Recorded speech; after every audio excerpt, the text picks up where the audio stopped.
का वीडियो शुरू करते हैं। तो पिछले वीडियो में हम लोग जो है इनफाइनाइट स्ट्रेट वायर की वजह से हम लोग मैग्नेटिक फील्ड देख चुके हैं, सर्कुलर वायर की वजह से सेंटर पे मैग्नेटिक फील्ड देख चुके हैं। तो आज हम लोग उस पर कुछ एग्जाम्पल करेंगे, मिक्स्ड एग्जाम्पल होंगे।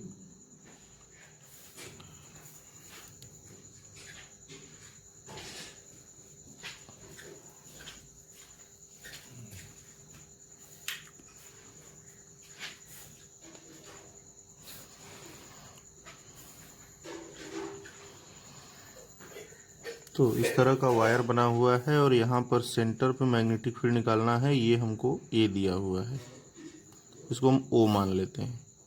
तो यहाँ पर हम लिख लेते हैं कि फाइंड मैग्नेटिक फील्ड एट ओ, मतलब फाइंड मैग्नेटिक फील्ड एट ओ।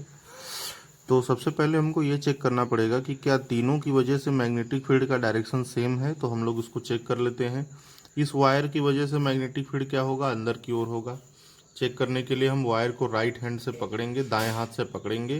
तो हम लोग राइट हैंड से पकड़ेंगे तो हम लोग देख रहे हैं कि हमारी जो उंगलियां हैं वो यहाँ पर अंदर की ओर जा रही हैं। तो इसकी वजह से जो B1 होगा वो किधर आ रहा है, अंदर की ओर आ रहा है। इस वायर की वजह से जो मैग्नेटिक फील्ड है वो भी अंदर की तरफ दिख रहा है और इसकी वजह से जो मैग्नेटिक फील्ड है वो भी हमको अंदर की तरफ ही दिख रहा है। तो इसका मतलब ये हुआ कि बी नेट अगर हमको निकालना है तो क्या करना पड़ेगा, B1 plus B2 plus B3 करना पड़ेगा। तो हम लोग, अच्छा ये देखिए इनफाइनाइट वायर है लेकिन एक किनारे से इनफाइनाइट वायर है ना, मतलब दोनों तरफ इनफाइनाइट नहीं है। तो इसके लिए फार्मूला केस 2 वाला लगेगा। तो इसके लिए हम फार्मूला क्या लगाएंगे, म्यू नॉट अपान में 4 पाई केवल आई बाई ए प्लस, अब B2 क्या है, सर्कल का हाफ पोर्शन है तो 1/2 इंटू म्यू नॉट अपान में 2 आई बाई ए प्लस ये वाला क्या है, सेम टू सेम इसी के बराबर। तो म्यू नॉट अपान में 4 पाई आई बाई ए। तो बस इसमें सारा चीज़ लिख लेते हैं और उसको कॉमन उमन ले लेते हैं, बस आ जाएगा। तो म्यू नॉट अपान में 4 pi 2 I by A plus mu naught upon में 4 आई बाई ए, इसको हमने ऐड कर दिया।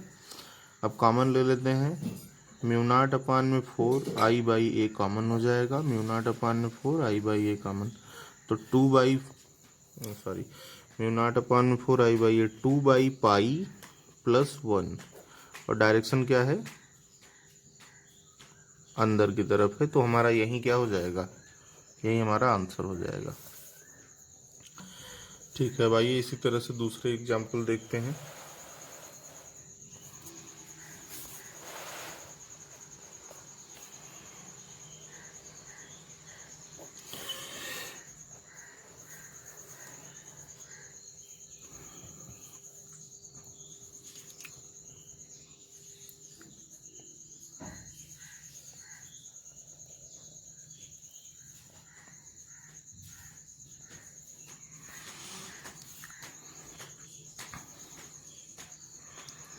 यहाँ सेंटर पे निकालना है और यहाँ पर आई करंट फ्लो कर रहा है, यहाँ पर भी आई, फिर आई चला गया। ओ पर मैग्नेटिक फील्ड निकालना है, फाइंड मैग्नेटिक फील्ड एट ओ।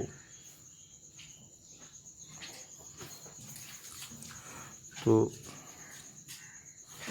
एक पोर्शन हमारा इनफाइनाइट वायर है और सर्कल का यहाँ पर 3/4 पोर्शन जो है 3/4 पोर्शन, और इस वायर के डायरेक्शन में ही ये पॉइंट है। तो इस वाले वायर का यहाँ पर कोई भी मैग्नेटिक फील्ड नहीं होगा। तो हम लोग क्या लिखेंगे, इस सेक्शन का मैग्नेटिक फील्ड मान लेते हैं B1 है, इस सेक्शन का मैग्नेटिक फील्ड B2 है, इस सेक्शन का मैग्नेटिक फील्ड B3 है। तो B1 क्या हो जाएगा, वायर के एक तरफ इनफाइनाइट है तो म्यू नॉट अपान में 4 pi I by A. B2 क्या है, पूरे सर्कल का 3/4 पोर्शन है यहाँ पर, मतलब 3/4 इंटू पूरे सर्कल का फार्मूला क्या होता है, म्यू नॉट अपान में 2 आई बाई ए। और इस वाले वायर के लाइन में ही ये पॉइंट दिया हुआ है तो इस वाले वायर का यहाँ पर कोई भी मैग्नेटिक फील्ड नहीं होगा। तो म्यू नॉट अपान में 4 pi I by A plus mu naught upon में 4 3i/2a। अब जो कॉमन हो रहा है वो कॉमन करिए, जैसे म्यू नॉट कॉमन हो जाएगा, बाई 4 कॉमन हो जाएगा, i/a कॉमन हो जाएगा। तो म्यू नॉट अपान में 4 i/a कॉमन 1/पाई प्लस म्यू नॉट अपान 3/2। और डायरेक्शन क्या हो जाएगा, अंदर की ओर। तो ये आंसर हो गया हमारा। तो आइए अगले क्वेश्चन पे चलते हैं।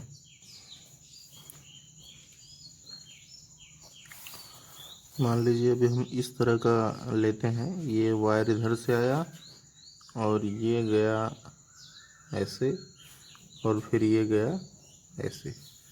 तो ये जो सर्कुलर आर्क है, मतलब 1/4 पोर्शन सर्कल का दिख रहा है हमको, यहाँ पे हमको बताना है ओ पे। तो ये इनफाइनाइट वायर है, तो आई करंट आया, यहाँ पर मुड़ गया, सर्कल बना लिया, फिर हमारा आई चला गया यहाँ पर। ये रेडियस मान लेते हैं स्मॉल ए है।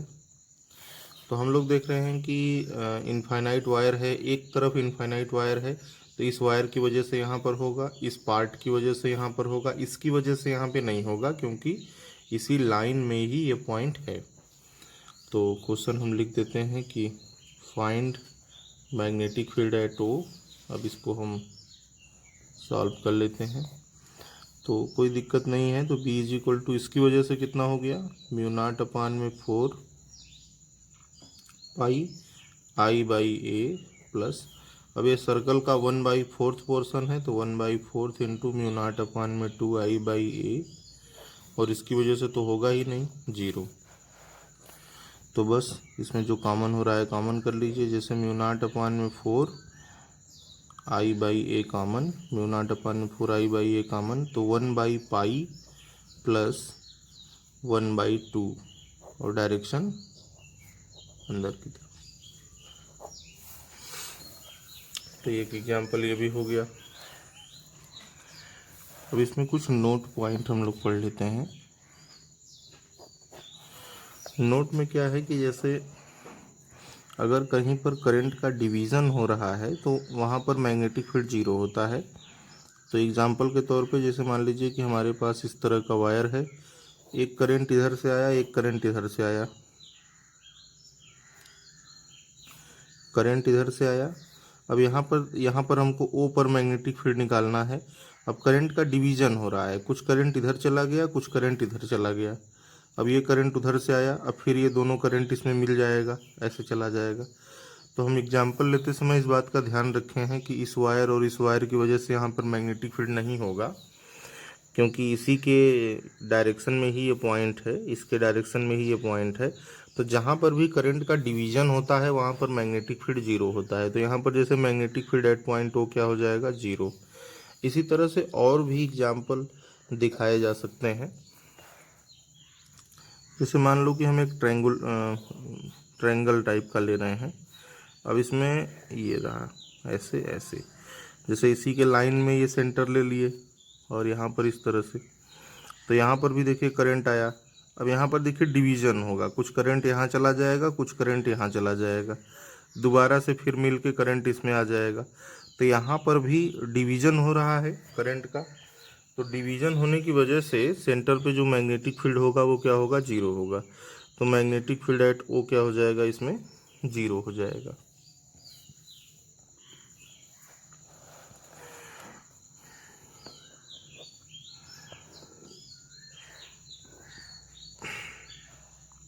इस तरह के सिचुएशन में भी जैसे करंट आया, यहाँ डिवीज़न हुआ, फिर करंट आई ही हो जाएगा। तो यहाँ सेंटर पे मैग्नेटिक फील्ड क्या हो जाएगा, 0 हो जाएगा। Magnetic field O equal to 0। तो जहाँ पर भी देखेंगे करंट का डिवीज़न हो रहा है तो वहाँ पर सेंटर पे मैग्नेटिक फील्ड क्या हो जाएगा, 0 हो जाएगा। तो इस चीज़ को हम प्रूव भी कर सकते हैं, इसको थोड़ा प्रूव करके भी दिखाते हैं कि इस सिचुएशन को ही ले लेते हैं और इसको प्रूव करके दिखाते हैं कि क्यों जो है सेंटर पे मैग्नेटिक फील्ड 0 होगा।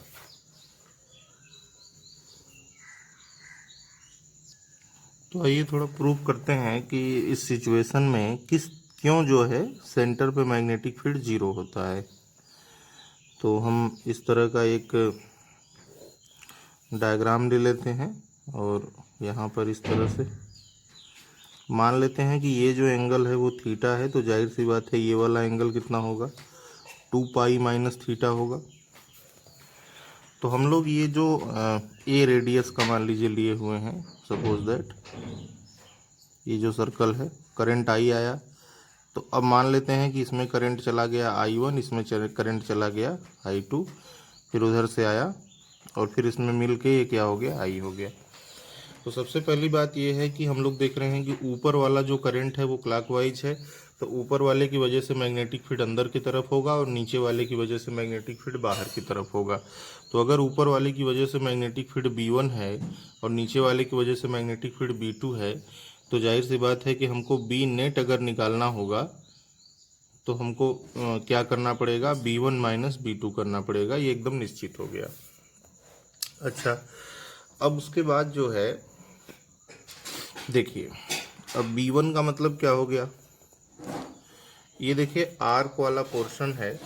तो इसमें एक चीज़ जानना सबसे पहले बड़ा ज़रूरी है कि जब हम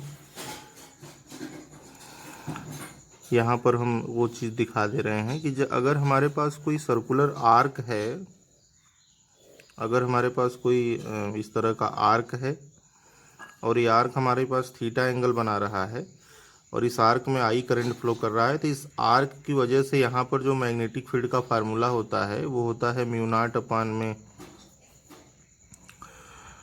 4 पाई आई थीटा बाई ए। तो हमारे पास अगर कोई आर्क है तो उसकी वजह से हमारे पास ये होता है मैग्नेटिक फील्ड का फार्मूला, म्यू नॉट अपान में 4 पाई आई थीटा बाई ए। तो अब इसी से आपका पूरे सर्कल का भी आ जाता है। जैसे अगर हमारे पास ये पूरा सर्कल होता तो हम थीटा की जगह 2 पाई रख देते तो म्यू नॉट अपान में 2 आई बाई ए आ जाता।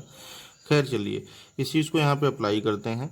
अब जैसे B1 में, तो B1 ऊपर वाले वायर की वजह से हम लोग ले रहे थे, तो म्यू नॉट अपान में 4 पाई I1 थीटा के जगह पर 2 पाई माइनस थीटा, क्योंकि ये एंगल जो है इसका इतना बड़ा है, अपान में ए, और B2 क्या है, माइनस म्यू नॉट अपान में 4 पाई I2 इंटू थीटा बाई ए। तो चलिए जो कॉमन हो रहा है उसको कॉमन कर लेते हैं थोड़ा सा। हमारा म्यू नॉट अपान में 4 पाई 1 बाई ए कॉमन कर लेते हैं, तो I1 into 2 pi minus theta plus minus I2 into theta, ऐसे मतलब म्यू नॉट अपान में 4 पाई और ए जब कॉमन हम लोग कर लिया तो यहाँ पर ये चीज़ बचा और यहाँ पर जो है माइनस और ये चीज़ बचा। तो हम इसको इक्वेशन नंबर 1 कर देते हैं, क्योंकि हम अब I1 I2 अलग से निकालेंगे।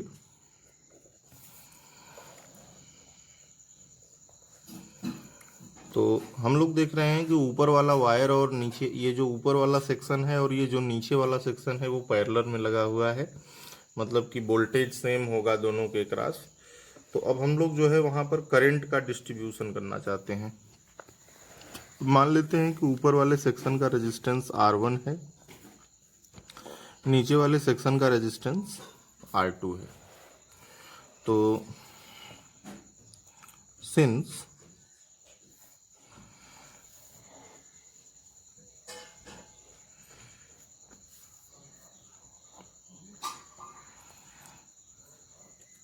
R इज इक्वल टू होता है रो एल बाई ए,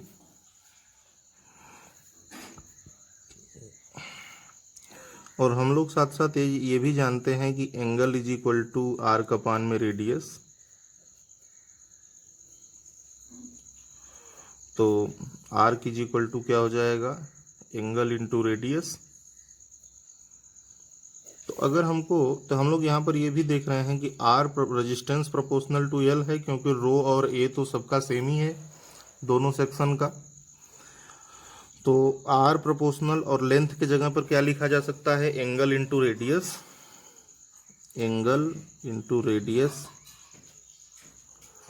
और हम लोग ये देख रहे हैं कि रेडियस भी सेम है, तो इसका मतलब ये हुआ कि आर प्रोपोर्शनल एंगल।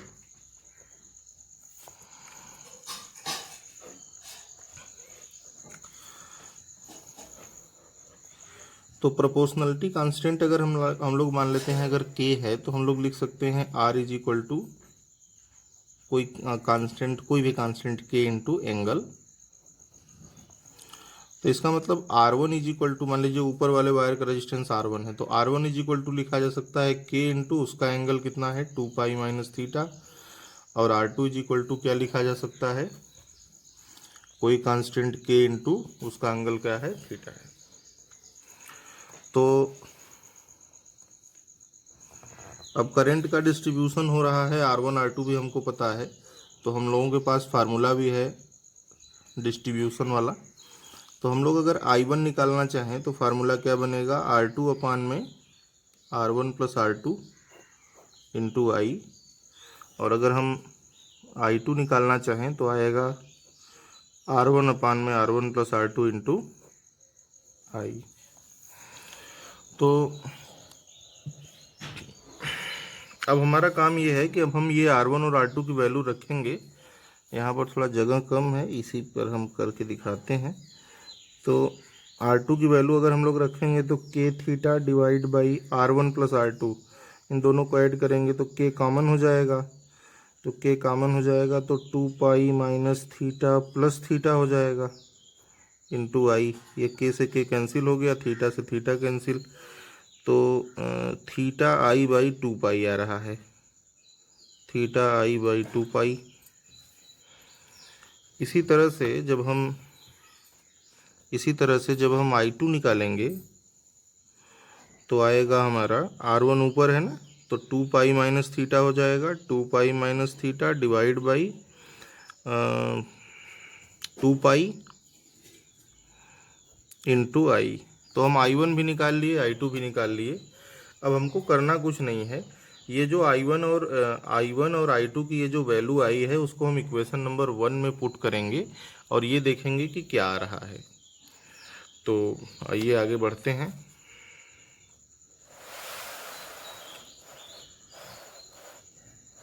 ठीक, तो पहले हम इक्वेशन नंबर 1 लिख देते हैं फ्रॉम 1। पहले हम इक्वेशन नंबर 1 ही लिख देते हैं। इक्वेशन नंबर 1 है कि b is equal to mu naught upon में 4 पाई 1 बाई a, और यहाँ ब्रैकेट में I1 ब्रैकेट में 2 pi minus theta minus I2 into theta.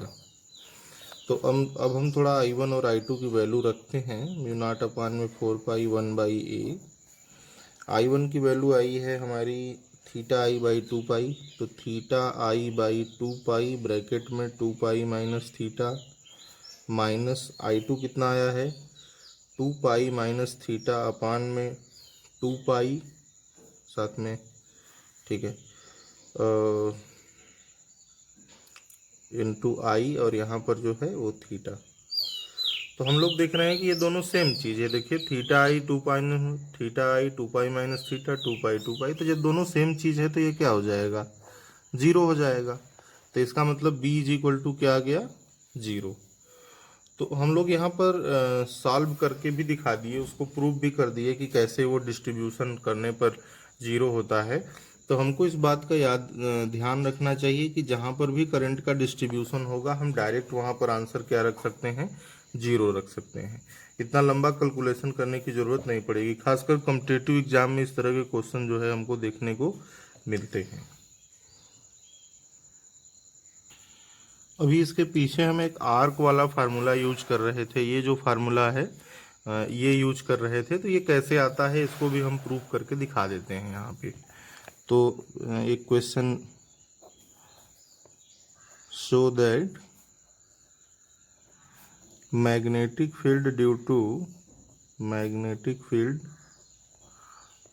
To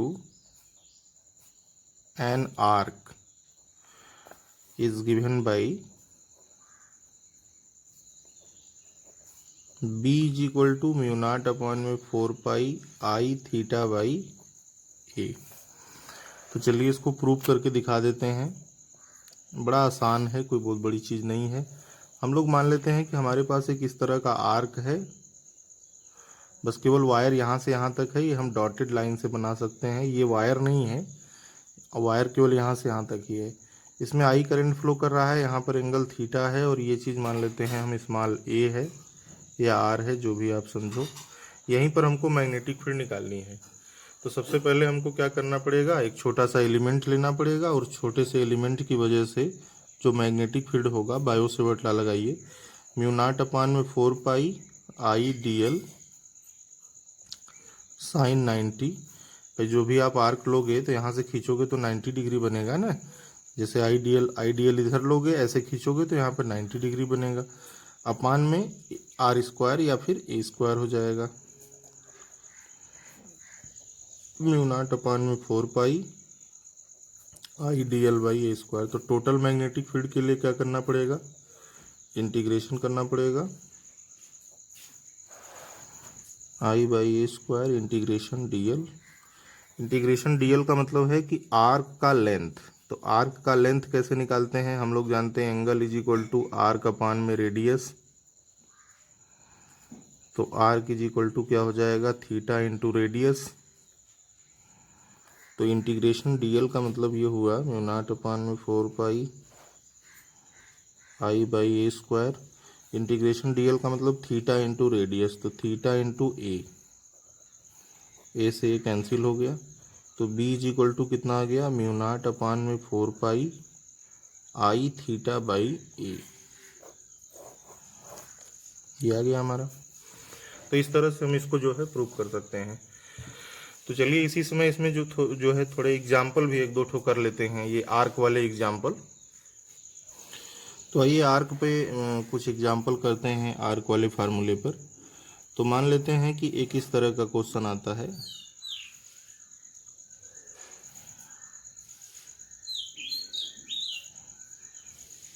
हमारे पास इस तरह का वायर दिया हुआ है, इसमें आई करंट फ्लो कर रहा है